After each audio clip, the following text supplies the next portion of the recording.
Raíces nómades. Raíces nómades.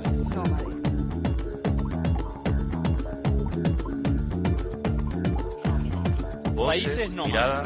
Desde Freiburg, Alemania. Voces, actualidad, música, desde Freiburg, Alemania. Actualidad, opiniones y subversión. Países nómadas.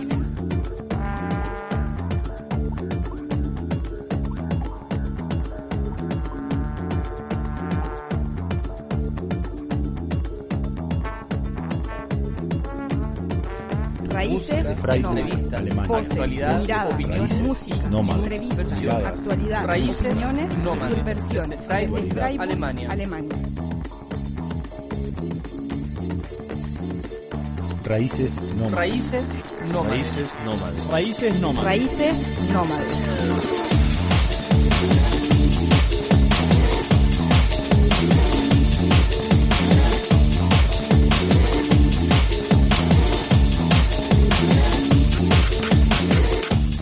Muy buenas tardes, amigas y amigos. Estamos nuevamente en Raíces Nómades, el programa que se emite aquí todos los sábados a las 4 de la tarde por Radio Traeclan 102.3. También pueden escuchar durante la semana, el jueves a las 3 de la tarde, la repetición del programa de los sábados. También estamos, como saben, en Radio Placeres 87.7 de la ciudad de Valparaíso, en Chile, a la izquierda del dial, los viernes a las 5 de la tarde y su repetición los domingos a las 19 horas. Si se quieren comunicar con nosotros, lo pueden hacer a través de vía email, nos pueden escribir a raicesnomades@mailo.com, nos encuentran en el Facebook, en el Twitter, y si quieren escuchar nuestra programación, lo pueden hacer a través de nuestra página web www.raicesnomades.org.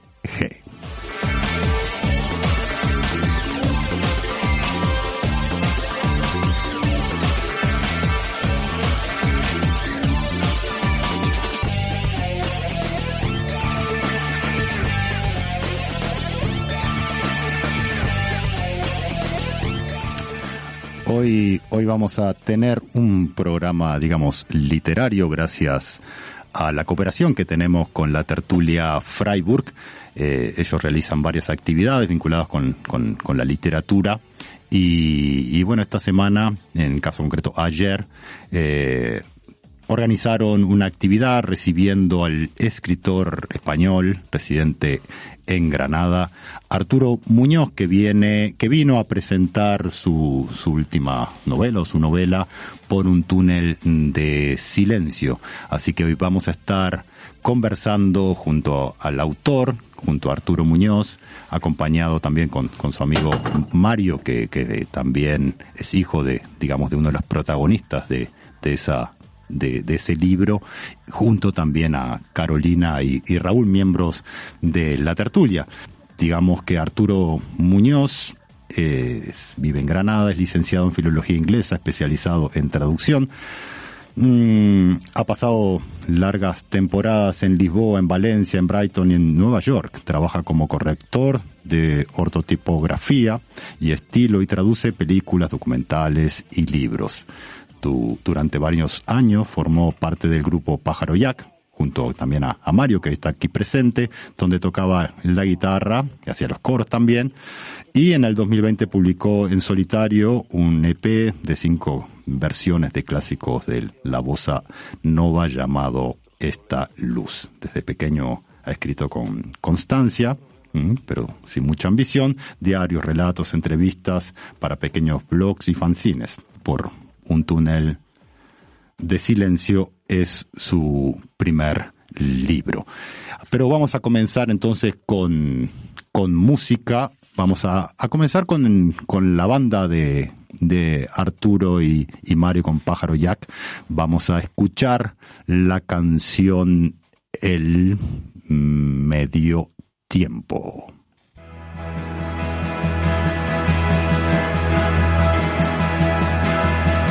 No hay más que ver cómo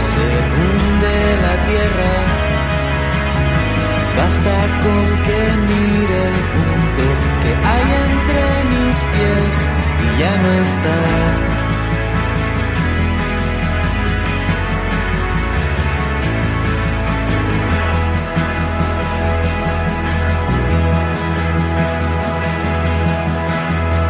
Si es un pozo de agua verde donde hace tiempo bebía, me cuesta encontrar la inspiración. Ya en el coche pienso en cómo tendré más decisión la próxima vez.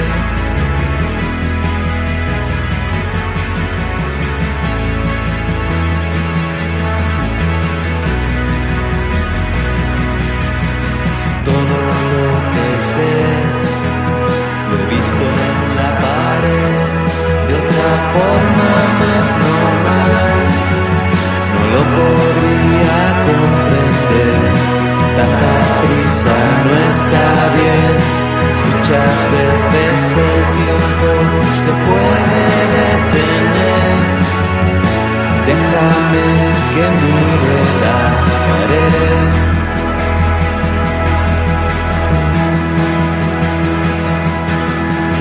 Tú siempre has necesitado lo que otra gente quería. Es una emoción artificial. Ya en el coche pienso que debería decírtelo la próxima vez.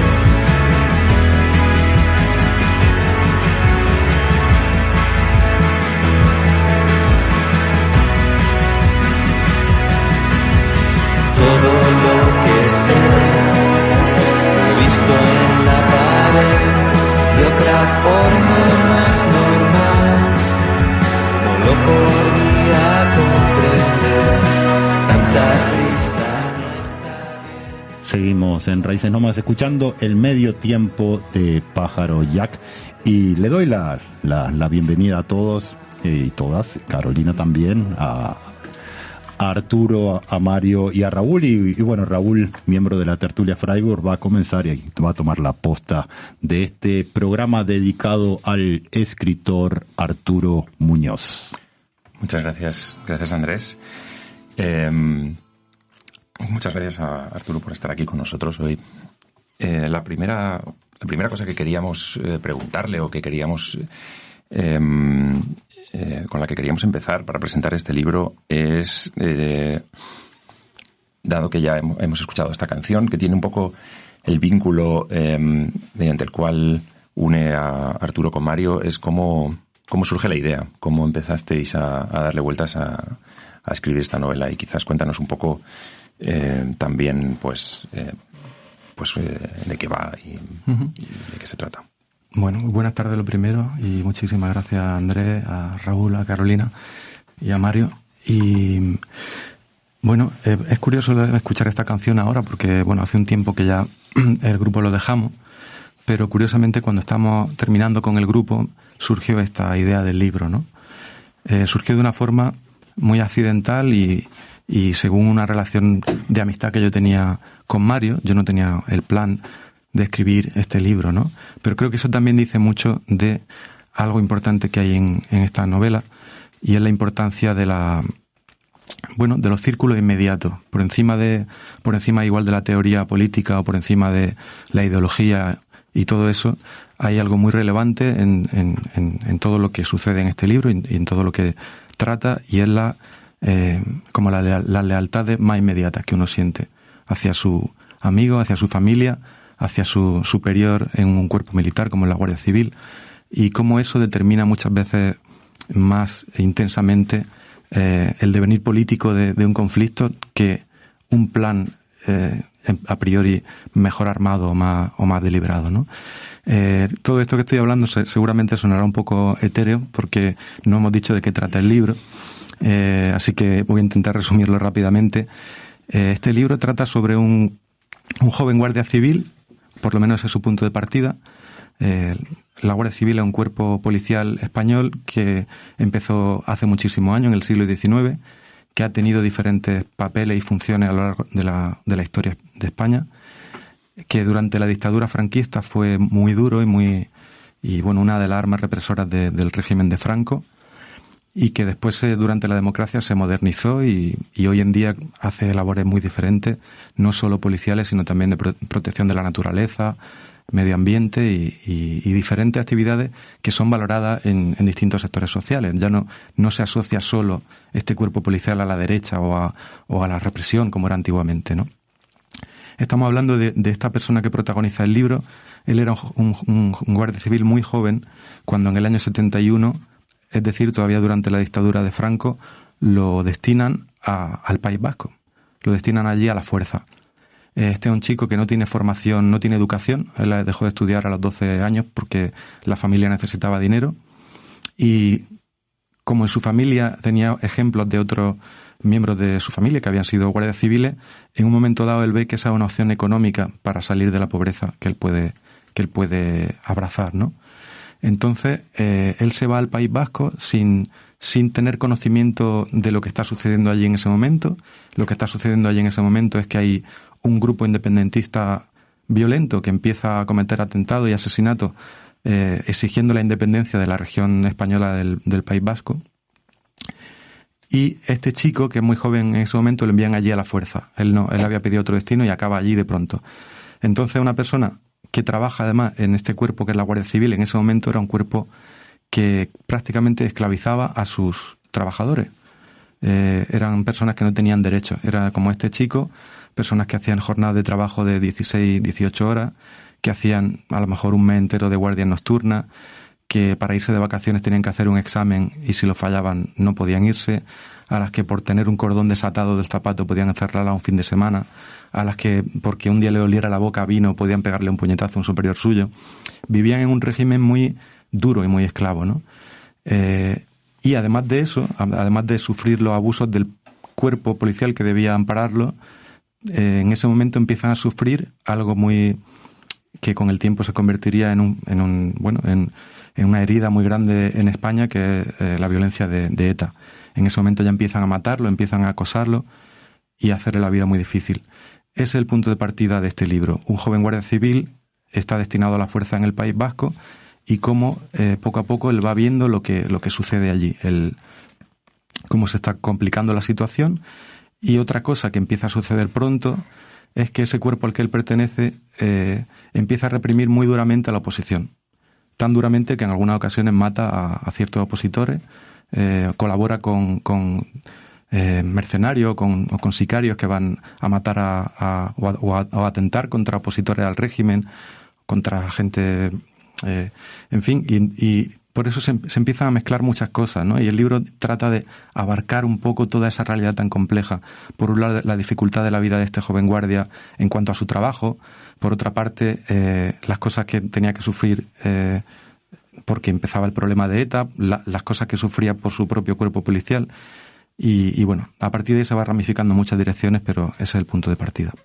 Una cosa que no hemos dicho hasta ahora es que es una novela, pero es una novela de no ficción. Es decir, los personajes, las personas que aparecen en el libro son reales.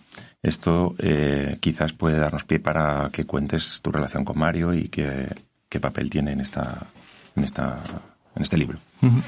Sí, los personajes son todos reales. Hay una pequeña fina capa de ficción en algunas partes con el propósito de proteger a ciertas personas que no querían ser expuestas públicamente.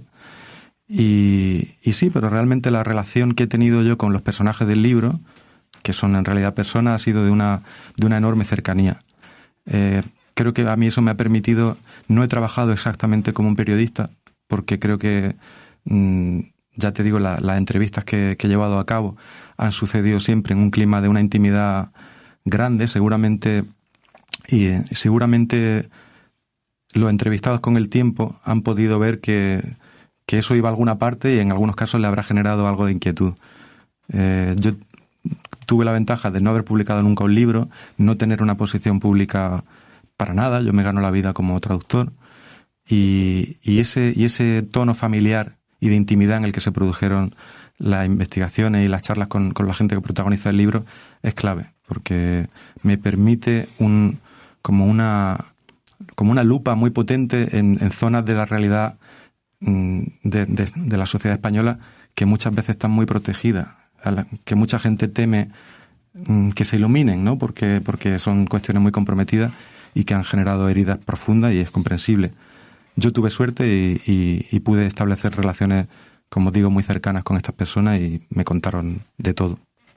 En cuanto a Mario, el hijo del guardia civil sobre el que trata esta historia, su posición, luego quizá no la puede explicar él, empezó siendo seguramente fácil y un poco divertida, porque empezamos este proyecto juntos como algo emocionante, y conforme avanzaba el proyecto, como digo, el libro trata cuestiones muy espinosas, cuestiones que a veces comprometen mucho al cuerpo policial para el que trabajaba su padre. En algún momento él, estoy seguro que ha sentido también algo de incomodidad o de peligro en algún sentido, porque veía que su padre, que es su padre, estaba siendo un poco expuesto en ciertos asuntos que podían ser comprometedores. Por eso le estoy muy agradecido a él también. Vamos a otra pausa musical. Vamos a escuchar ahora a Bob Dylan en vivo en un concierto de abril de 1963, y vamos con John Brown.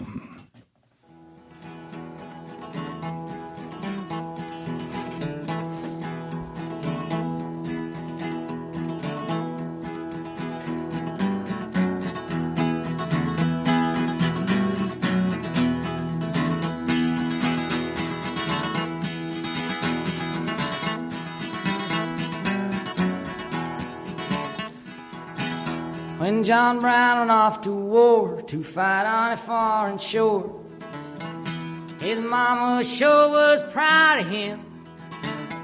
He stood so straight and tall in his uniform and all.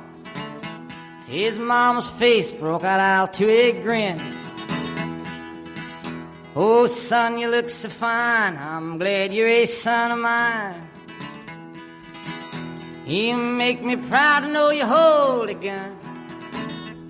Do what the captain says, lots of medals you will get, and we'll put 'em on the wall when you come home. When that old train pulled out, John's mom begun to shout,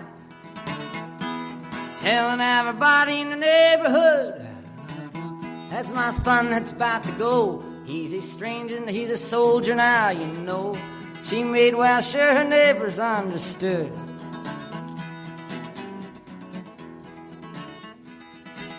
She got a letter once in a while. Her face broke into a smile as she showed them to the people from next door. And she bragged about her son with his uniform and gun, and this thing she called a good old-fashioned war. Lord, good old-fashioned war.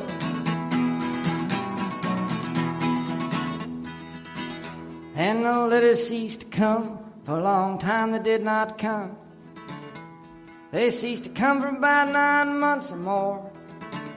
When a letter finally came saying, go down and meet the train. Your sons are coming home from the war. She smiled and went right down. She looked up and all around, but she did not see her soldier son in sight. But as all the people passed, she saw her son at last. When she did, she could hardly believe her eyes. Oh, his face was all shot up and his hand was all blown off as he wore a metal brace around his waist. He whispered kind of slow in a voice she did not know, while she could not even recognize his face. Lord, recognize his face.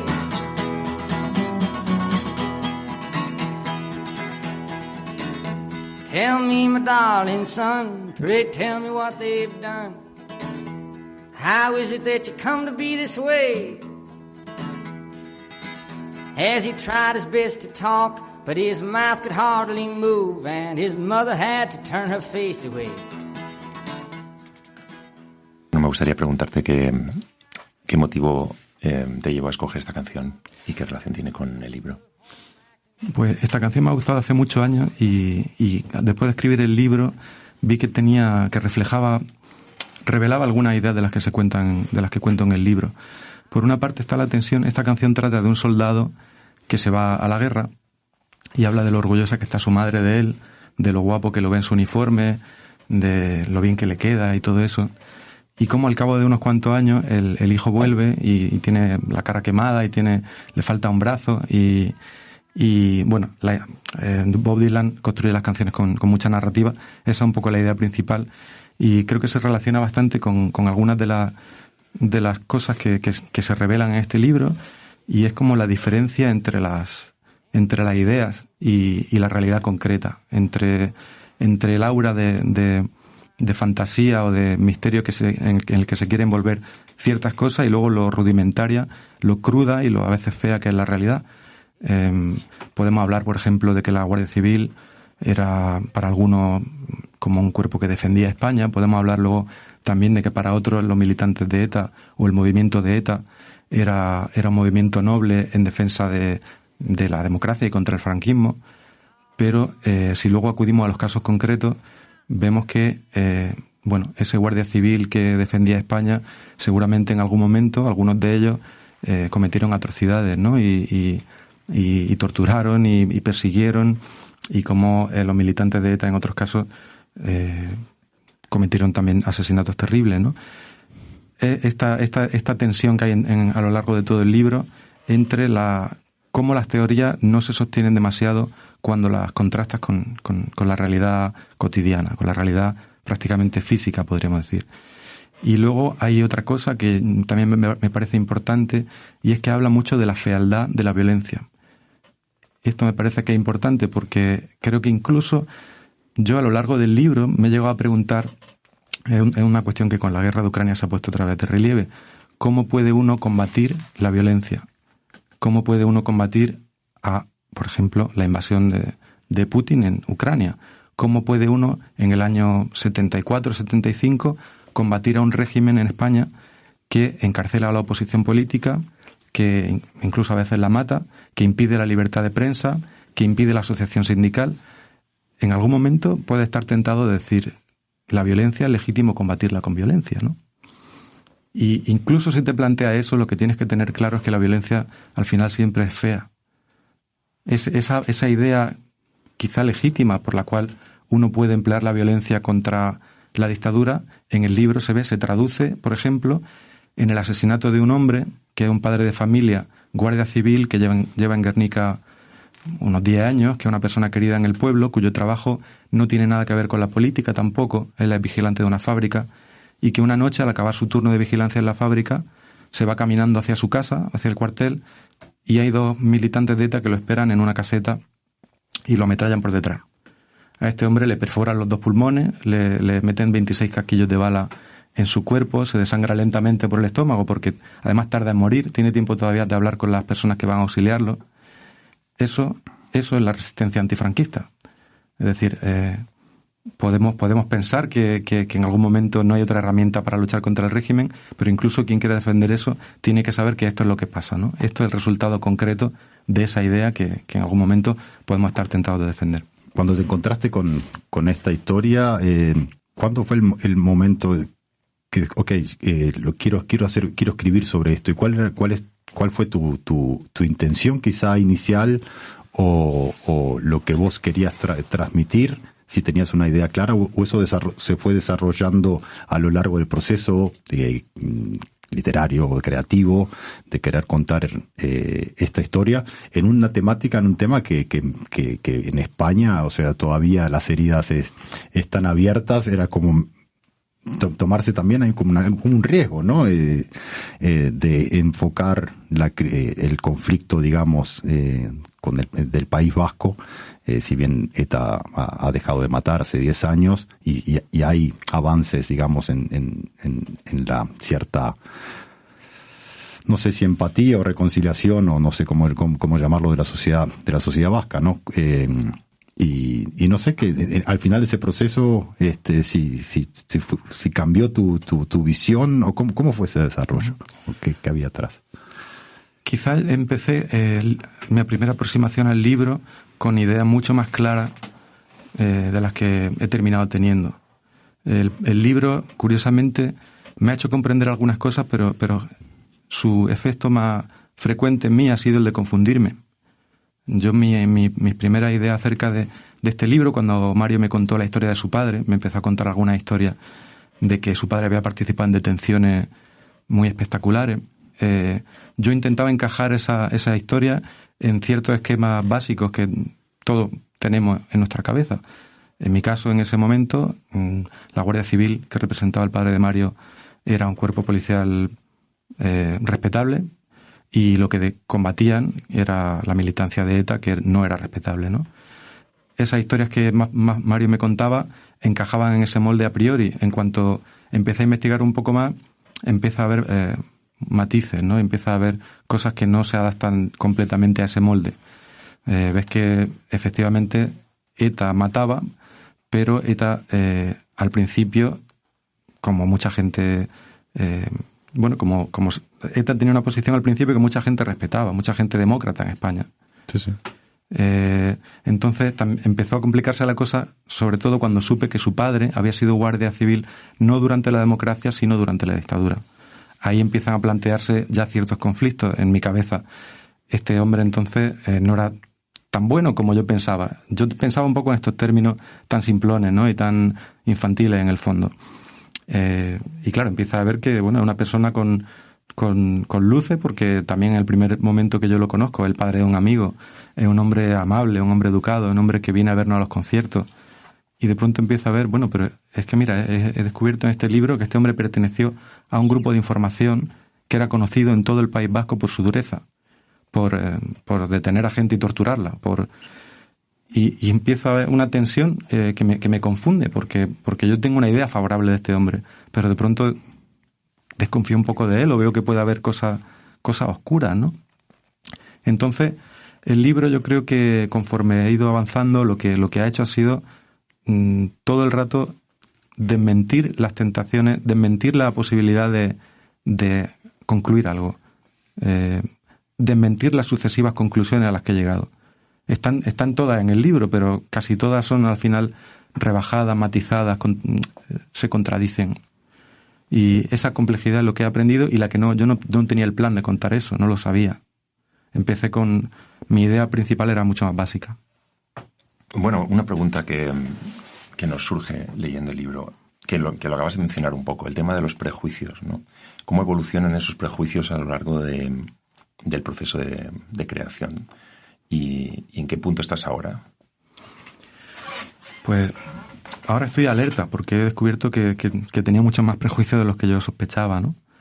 No te puedes descuidar. Incluso durante el libro, conforme voy aprendiendo, hablando con distintas personas, leyendo diferentes cosas, en varios momentos tengo la ilusión de que estoy limpio ya, ¿no?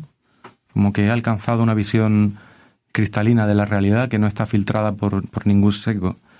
Pero es cuestión de tiempo que al final descubres que siempre tiende a simplificar la realidad según la posición más o menos política que en cada momento pueda ir adoptando. Lo hablábamos ayer, ¿no? Durante mucho tiempo, con el padre de Mario, con este guardia civil que protagoniza el libro, yo tenía una reserva muy fuerte. No confiaba en él desde el momento en que supe que había sido un guardia de Franco, por decirlo en estos términos. Hay un momento en el que yo empiezo a entender que esta postura es injusta hacia él, porque me impide atender a los detalles reales de su vida. Estoy pasando por alto lo que él me cuenta, no le hago caso, ¿no? Y esta revelación, digamos, llega un momento en que se convierte en simplemente otro prejuicio. Es un prejuicio que sustituye el anterior. Es un prejuicio que, en vez de sospechar de este hombre, de alguna forma lo idolatra, lo idealiza. Y dejo de ser sensible a esa primera llamada que yo había tenido de interés sobre ciertos temas que en mi caso me había interesado mucho, pues toda la parte de represión de la dictadura y eso. Hay un momento en que mi empatía y mi simpatía es tan fuerte hacia Paco, hacia el guardia civil, que olvido esto otra vez. Y de nuevo llega un momento en el que, por ciertas casualidades, tengo la posibilidad de acceder a esa parte, a la parte que me interesaba al principio, a la de los militantes reprimidos por el régimen, y que había llegado un momento en el que había olvidado de nuevo, ¿no? Así que, bueno, el libro va sumando capas de confusión que yo creo que por el camino te enseñan algunas cosas, por lo menos. Y en el libro tenemos el relato del guardia civil, de su historia, y vos hablabas de que hacías entrevistas, o sea, que cómo abordás, digamos, a la otra parte, digamos, del conflicto. También haces entrevistas o te conectas con, digamos, con sectores que habían pertenecido a ETA, y así vas estructurando, digamos, armando el libro. Sí, yo contacté por casualidad con un historiador, periodista del País Vasco, y al principio no tenía la expectativa de conocer a nadie más, pero lo que sucede, y también es algo significativo en esta historia, es que la sociedad de los pueblos vascos son relativamente pequeñas, y este hombre, que pertenece a un estrato político, yo diría progresista, pero no nacionalista ni independentista, inevitablemente tenía conexiones también con el mundo abertzale, el mundo de la izquierda radical vasca o el mundo de la antigua militancia en ETA. Esa gente con la que él políticamente no estaba de acuerdo era gente con la que tenía relación, porque era personas que lo atendían en el pueblo, o familiares, o antiguos amigos, y por una serie de casualidades doy con personas que han vivido muy de cerca las historias que ya me ha contado Paco. Tengo esa suerte. Hay muchas historias concretas, episodios de una bomba que se puso en una sala de fiesta, o un asesinato que estuvo a punto de cometerse en tal lugar, o un asesinato que se cometió, que Paco me ha contado en gran detalle y de lo que yo en algún momento he dudado. Por suerte conozco a ciertas personas que han vivido exactamente estos mismos hechos desde la otra parte. Y ahí también se produce una de las riquezas que yo creo que tiene esta acumulación de testimonios, y es como cada visión te ilumina una parte distinta de la realidad. Te ilumina una y te ciega otra, ¿no? Como hemos dicho antes. Y sí, el procedimiento era el mismo. Eran entrevistas ante las que la gente, debo decir que no se resistía casi nada, aunque después, cuando vieron la posibilidad de que el libro fuera publicado, ciertas personas, algunas más implicadas en el libro o algunas menos, se alarmaron mucho o se sintieron incluso heridas, y creo que también eso quiere decir que lo que aparentemente es pasado, allá hablábamos que hace solo 10 años que han terminado, en realidad está todavía muy candente. Vamos a otra pausa musical. Vamos a escuchar a Pedro Pastor, una canción que se llama El Odio.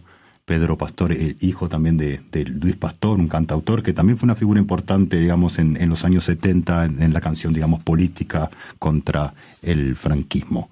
Vamos con El Odio, Pedro Pastor. Definitivamente, el odio hiere más a quien lo siente que a quien se dirige.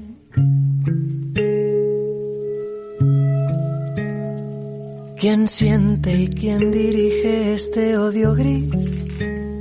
Tanto odio gris. El odio gris por el asfalto gris de esta calle gris, en esta ciudad gris donde el metro es gris. Profundamente gris, son tiempos grises de caras tristes, palabras grises, mi canto resiste, no quiere ser gris. Para no volverme gris, me escapo al campo a sembrar canciones. Le canto a las flores, me recuerdan los colores. Quiero limpiar el odio de mi piel, beberme el mar, apurar mi sed.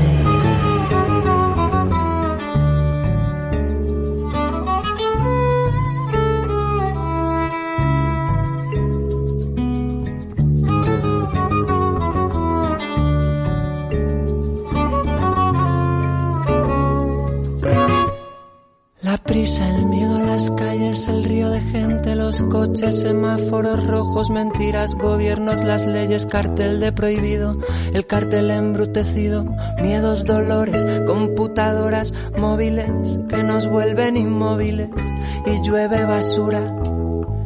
Creemos en la basura, los medios mienten, nos manipulan, nosotras le hacemos la cobertura. Yo ya salía nada más que para ir a comprar. En las tiendas me miraban mal, y las señoras ni me dirigían la palabra. Yo estaba todo el día con mi niño.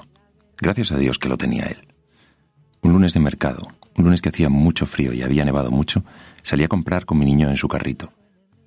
Iba siempre los lunes a por las verduras y la fruta, y compraba para toda la semana para no tener que salir más del cuartel. Volví empujando al carrito y cargando las bolsas y sentí de pronto un pinchazo en la espalda.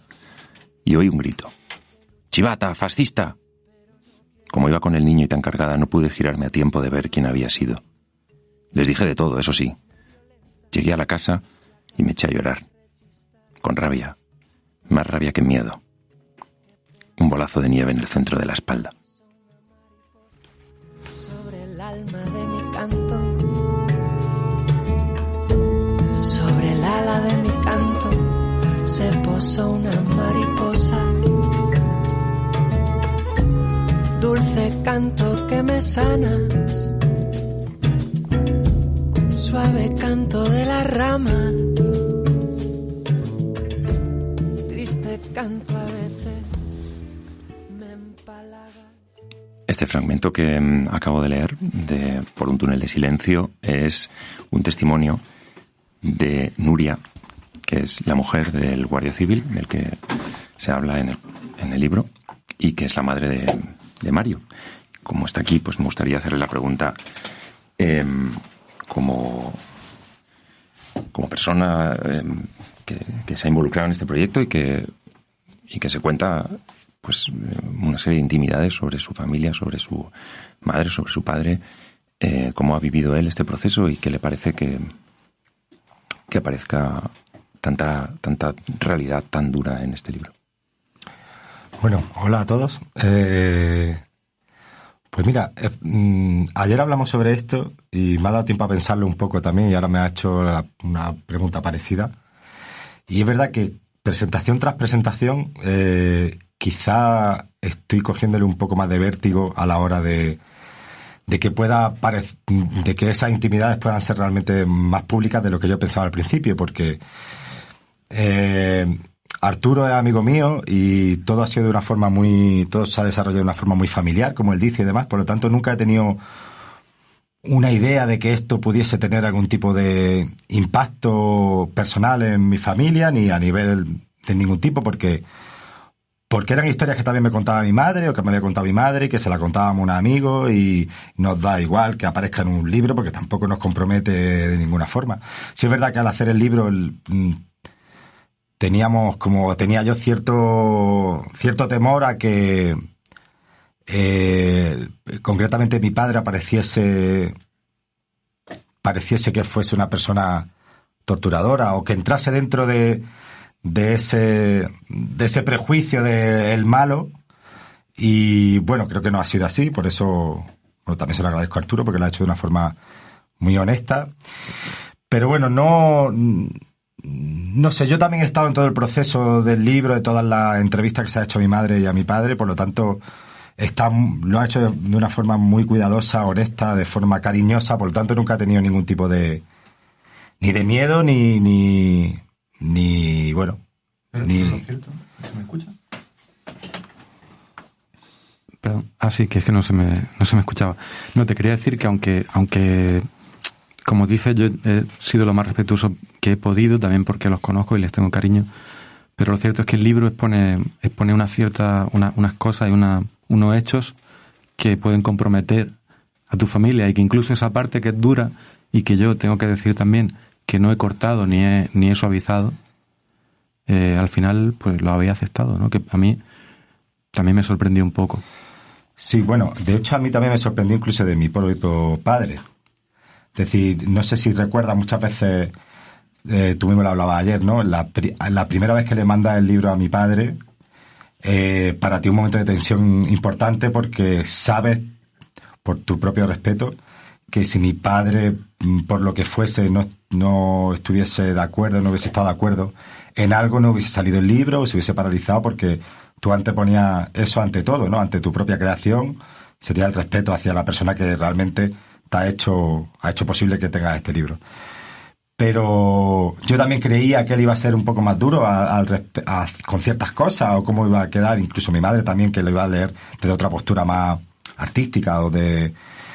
Pero como tú decías ayer, que no, te sorprendió a ti, también me sorprendió a mí, que no le puso ningún tipo de pegas a la parte personal ni a la parte que él pueda parecer que es una persona represora políticamente y nada. A mí me sorprendió exactamente igual que a ti, y por eso quizá no le da más vueltas, porque he dicho, si él mismo no le ha puesto ningún tipo de pega que yo podría ponérsela, él sabrá, él sabe, y lo respeto también a mi padre igual. Aunque yo lo mismo hubiese dicho, mira, aquí parece que no, esto no está, le tengo que dar una vuelta, si fuese yo, ¿no? Pero como mi propio padre no lo hizo, bueno, creo que también dice mucho de él y mejor respetarlo. Sí, hay una cosa, si bien yo no leí el libro, todavía no he tenido la oportunidad, Raúl me lo va a pasar, pero hay algo del libro también, de lo que ustedes están relatando, que de cierta manera también me hace acordar también a mi propia familia. Yo vengo de una familia también si bien ideológicamente, políticamente de derecha, y mi padre fue secretario del presidente de Uruguay en los años 68, en el 70 era la etapa dura de gran represión dentro de un gobierno mal llamado democrático, y había una gran represión a los sectores populares y todo eso, y mi padre era secretario del presidente de prensa, ¿no?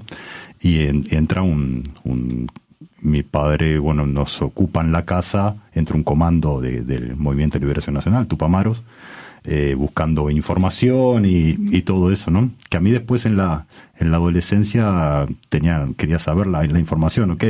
¿Qué sabía mi padre? ¿De qué lado estaba mi padre? ¿Qué persona era mi padre? Y hay una cosa que es interesante, que es verdad que uno tiene como también ese proceso de construir prejuicios, la parte también, las circunstancias, la historia y la parte humana de la persona, que en realidad está en un lugar, pero si bien, por otro lado, tampoco es que era un ferviente defensor de un régimen semidictatorial o dictatorial, ¿no? Pero eso también me atravesó también, ¿no?, de mi propia biografía, y también de cómo ver también en este caso era mi padre, o sea, hasta qué punto estaba dentro de la información o de la represión, ese tipo de cosas, que el tipo, que en realidad uno pensaba que tenía un papel tan importante, y en realidad el papel no era tan importante. En realidad había otra gente que se encargaba de muchísimas cosas, y que mi padre no sabía, no tenía por qué saber ni nada de eso, ¿no? Pero eso me trae esto recuerdo, digamos, que el trabajo que has hecho, ¿no? Espero leerlo, a ver si me identifico también con el personaje. Hacemos la penúltima pausa musical. Esta canción la elegí, es una canción que me gusta mucho, no estaba dentro de las que Arturo nos pasó. Quiero escuchar una canción de Miquel Laboe, que fue un cantautor vasco. La canción se llama Choria Chori.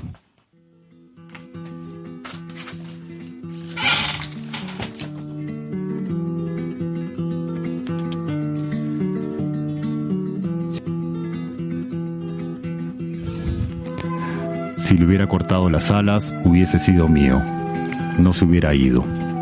Pero así hubiera dejado de ser un pájaro. Y yo lo que amaba era el pájaro.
Me agarró una fiebre que recuerdo cómo me ardía la espalda. Estaba muerto de frío y metía las manos por debajo del jersey para calentarme. Me tenían atado al radiador, sin darme de comer ni beber, sin una manta para taparme por las noches. Y con fiebre me seguían sacando al monte y me traían mojado al cuartel y me soltaban en el suelo. Pachi, Crespo, Hugo, Quesada, iban siempre los mismos. Me sacaban a Forúa, al basurero de Navarnitz. Yo estaba hecho una mierda. Una noche que caía aguanieve, recuerdo, me llevaron a un caserío que había medio en ruinas y me ataron a una columna que tenía el caserío en el porche. Una columna de piedra, así, rodeándola con los brazos. Pegaron un par de rafagazos con las metralletas para acojonarme. Yo aguantaba. Sí, recuerdo pensar, hombre, matarme no creo que me maten, ya se pasará esto. Pero entonces empiezo a escuchar unas explosiones encima de mi cabeza. Caen cascotes y trozos de teja y así. Y digo yo, ¿qué cojones es esto? Estaban ellos a 3 o 4 metros de mí, más o menos como de aquí a la puerta. Les veo que tiran algo al tejado. Yo no sé si eran granadas o era otra cosa. Tiraban algo al tejado, unos botes pequeños, negros, como si fueran botes de pimientos. Sonaban en el tejado, clon, clon, y explotaban. Y me caían a mí los cascotes en la puta cabeza. Pero una de las granadas, o lo que fuera eso, la tiraron mal y me cayó al lado. Me dio tiempo a verles correr a todos estos, a la pandilla, a Crespo y los demás. Salieron corriendo. ¿Ves esto, no? ¿Ves el nubarrón que tengo en el ojo? Si te miro de frente te veo a través de una puta mancha. Me saltó una astilla, y los hijos de puta no me la sacaron hasta el día siguiente. Leucoma corneal. ¿Qué? ¿Cómo vas? ¿Te estás durmiendo ya? Si estamos aquí a gusto, joder. Bueno, ese es uno de los fragmentos más duros del libro, porque es en esta página y en las que siguen se cuenta la dureza de la tortura que existió en el cuartel de Guernica y en tantos otros cuarteles de España. También hay una cosa curiosa, y es que al final justo termina este hombre diciéndome que si estoy bien, ¿no? Que si quiero algo. Era algo que también se parecía mucho en este aspecto al tono que tenían las conversaciones con Paco, en las que de pronto un hecho que yo imagino traumático o duro se intercala con un detalle totalmente nimio, como si tengo sed o tengo calor o de pronto la persona le da hambre y se pide lo que sea o se va a fumar un cigarro. Es decir, hay mucha gente directamente implicada en el conflicto que lo ha sufrido en sus carnes, que ha perdido a personas o que incluso, bueno, como este es el caso, ha sido torturada, que por alguna razón tienen una visión más prosaica del conflicto, que no dramatizan demasiado, que, o sea, les basta lo dramática que ya es la realidad por sí misma, no necesitan mitificarla. Y eso me parece que es muy significativo porque esta gente que saco en el libro, creo que si se juntaran, se entenderían. Y sin embargo, esta gente que ha estado a punto de matarse, ¿no? Y sin embargo, los herederos políticos de estas personas, muchas veces hoy en día, utilizando el sufrimiento de esta gente que sí lo ha vivido de cerca, utilizan ese sufrimiento para enfrentarse y para no mirarse a la cara y para odiarse, ¿no? Entonces, eso creo que es lo que aportan estos testimonios, como esa mezcla de intensidad dramática al mismo tiempo de normalidad y de, no sé, bueno, la realidad es compleja, más de lo que parece. Hola a todos, buenas tardes. Bueno, yo quería agradecer a Arturo. Yo, como los que estáis aquí sabéis, a mí el libro me ha impresionado mucho porque yo soy de Bilbao, he nacido y criado en el País Vasco. Nací más o menos sobre esos años en que tu padre, y por tanto es un tema que nos pilla de cerca.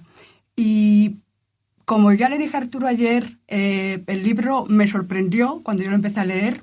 Pensé que sabía de qué iba, del tema, y según lo vas leyendo es un libro que rompe las expectativas. Es un libro que le dije incómodo en el buen sentido de la palabra, porque te hace cuestionar tus ideas preconcebidas, tus historias, exactamente. Por un lado también muestra muy bien, no hemos hablado, pero todos esos testimonios, por ejemplo, esa idea preconcebida, ¿no? de un conflicto entre dos personas que se odian. Una de las cosas primeras que llama la atención es el cariño que Paco que vuelve al País Vasco, la ilusión con que va, cómo le gusta, los buenos recuerdos que tiene del pueblo, o sea, no hay realmente un odio, una resistencia a la cuestión vasca. Y lo que es, quizás se ve por los distintos testimonios de Paco, de su mujer, es como al principio están integrados, como tú has dicho, la sociedad de los pueblos del País Vasco es una sociedad pequeña, no se conoce todo el mundo, como al principio, cuando llegan allí, son parte de esa sociedad.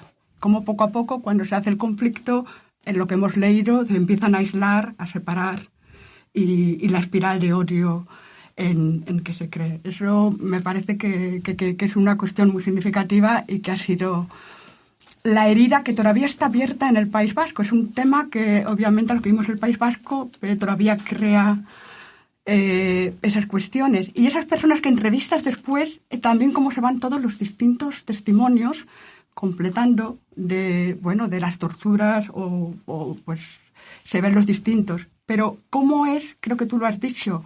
Es una cuestión personal, o Andrés también. Este hombre dice, no, al final yo no sé quién era Franco, Franco estaba en Madrid, habían matado a un compañero mío. Es una cuestión, al final, es personal, es un círculo pequeño, somos nosotros contra ellos y no tiene mucho que ver con toda la ideología o con todo eso. Eso quería... Sí, hombre, hay una parte que sí tiene un poco que ver con la ideología y con los planes a mayor escala, que tiene que ver, por ejemplo, con los mandos de la Guardia Civil. Por ejemplo, el capitán Hidalgo, el que yo saco en este libro, que ese sí que tenía un plan deliberado, ¿no? Pero lo cierto es que luego la gente que interviene en el conflicto más a ras de suelo, las piezas del mecanismo generalmente son bastante inconscientes y no están ideologizadas. Y por eso mismo esto que tú dices, Paco, que era una persona que no había formado parte de ningún mundo político, a él va al País Vasco como guardia civil y al País Vasco le encanta. Y le encanta comer, y le encanta el mar que no lo ha visto en su vida, y le encanta intentar ligar con las niñas. O sea, tiene una aproximación muy inocente. Y bueno, justamente como has dicho, eso se rompe violentamente en cuestión de años y no meses, ¿no? Y sí, es curiosa esta parte personal. Me gustaba antes que habías dicho cómo al ponerle cara al enemigo de pronto parece que no es tan malo, o que puede sentir algo de piedad hacia él. Y bueno, supongo que todos hemos tenido también, por ejemplo, la experiencia de haber hablado mal de alguien, aunque sea en nuestro día a día, y de pronto lo tienes delante y dices, pues es buena gente, ¿no? O te ríes con él y no te sientes exactamente hipócrita, simplemente estás reconociendo que delante de ti hay un ser humano y no una idea fija que tú tienes en tu cabeza cuando no lo ves, ¿no? Por eso es tan importante no perder de vista que al final la realidad trata de personas concretas, no de ideas, ¿no? Estamos llegando al final. Nos quedan 5 minutos y vienen los compañeros griegos. Agradecer a Arturo Muñoz su presencia y presentar aquí en Friburgo, gracias a la tertulia Freiburg de su novela Por un túnel de silencio. Gracias también, Mario, por tu compañía. Bueno, gracias Raúl, gracias Carolina, y bueno, esperemos que tengamos otra oportunidad también de compartir este vínculo que tiene la ciudad de Friburgo, que está generando con Granada como ciudad hermana, y quizás nos podamos volver a reencontrar o aquí o allá. Así que nos vamos. Muchísimas gracias. Nos vamos con música, con un grupo uruguayo que se llama 4 pesos de propina, uno de sus últimos trabajos de este año. Hasta la semana que viene y gracias por todo. Muchísimas gracias. Chao. Chao.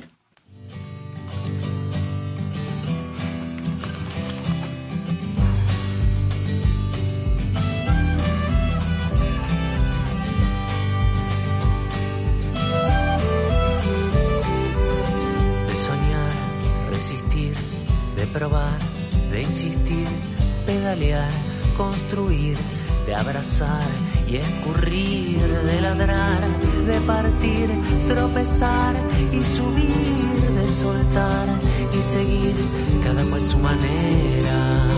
Esta es la verdadera, desde el fondo de ti hasta el centro del sol, vienes de ir a parar, si abrís el corazón,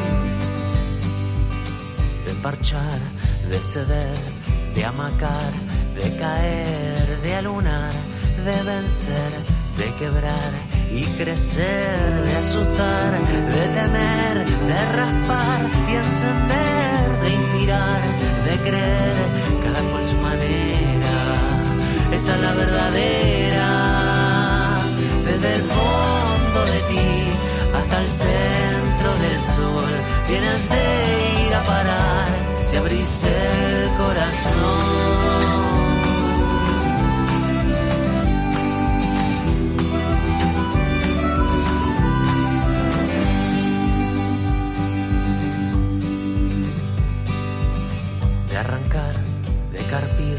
de aprender, decidir, de amar, de morir, renacer, sonreír, de encarar, de abolir, desnudar, despedir, de vibrar, de sentir, cada cual su manera. Esa es la verdadera. Desde el fondo de ti hasta el centro del sol, tienes de ir a parar. Si abrís